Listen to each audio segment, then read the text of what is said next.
엄마 손을 놓아야 하나님 손을 잡을 수 있어.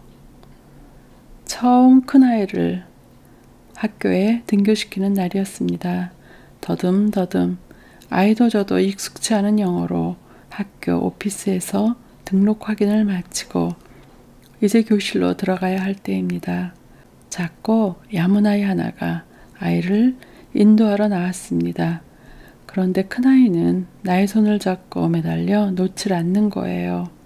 킨더가든 어린이도 아니고 6학년이나 되었는데 처음 미국에서의 학교 생활을 시작하려니 긴장이 되었나 봅니다. 제가 할 수 있는 말은 너 혼자서 가는 것이 아니야.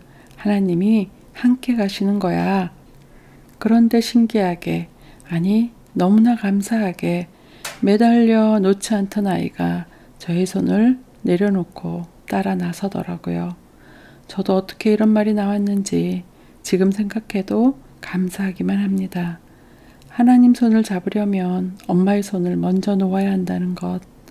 큰아이에게 삶의 원칙 하나가 어렴풋이 새겨지는 순간이기를 바라봅니다.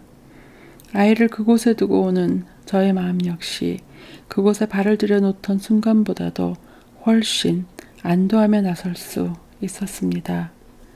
야곱 역시 이런 순간이 있었지요. 애굽을 비롯한 가나안의 기근은 야곱에게도 비껴갈 수 없었던 생존의 문제였습니다. 애굽으로 아들들을 보내 양식을 구할 것을 청하고 우여곡절 끝에 양식을 구하게 됩니다. 요셉이 그곳에서 총리가 되었다는 것을 만나고도 알아차리지 못할 뿐더러 형제 중 시므온을 볼모로 잡혀두었으니 그닥 성공적인 여행은 아니었습니다. 그러나 양식이 이내 바닥이 나고 이제 두 번째 양식을 구하는 것이 문제였습니다.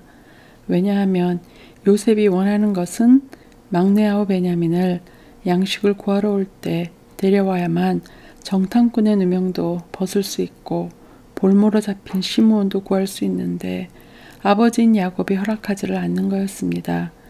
야곱은 야곱이 그토록 사랑했던 여인 라헬에게서 태어난 요셉을 이미 잃었기에 그 동생인 베냐민을 절대 이 여행에 동참시키지 않으려고 질척이며 버팁니다. 사랑하는 아들, 그토록 그리운 아들, 요셉이 그곳에서 기다리고 있을 거라는 생각은 꿈에도 하지 못했겠지요. 베냐민의 손을 놓지 않으려고 버티던 야곱이 드디어 유다의 목숨을 건 설득으로 끌어안고만 있던 베냐민의 손을 내려놓습니다. 이후의 이야기는 어떻게 진행되던가요? 물론 해피엔딩으로 창세기가 마무리되지요.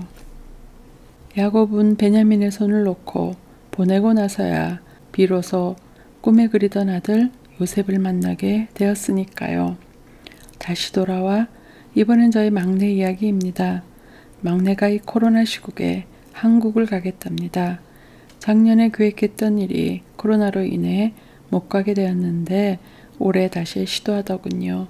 물론 2주 동안의 자가격리를 감수하면서까지요. 제가 할 수 있는 일은 한국어가 다소 서툰 아이를 위해 비자를 받기 위해 영사관에 함께 가주는 일, 몇몇 한국어로 되어 있는 서류를 준비해 주는 일에 불과합니다. 이제 현관을 나서면 내 시야에서 벗어나고 엄마의 손을 놓았으니 하나님의 손을 잡아야 할 때입니다.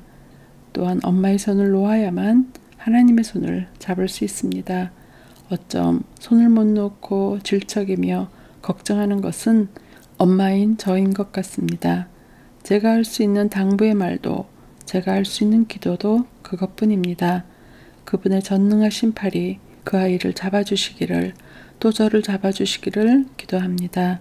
홀로 있는 수개월 동안 하나님의 팔이 아이의 손을 잡고 동행해 주시기를 기도합니다.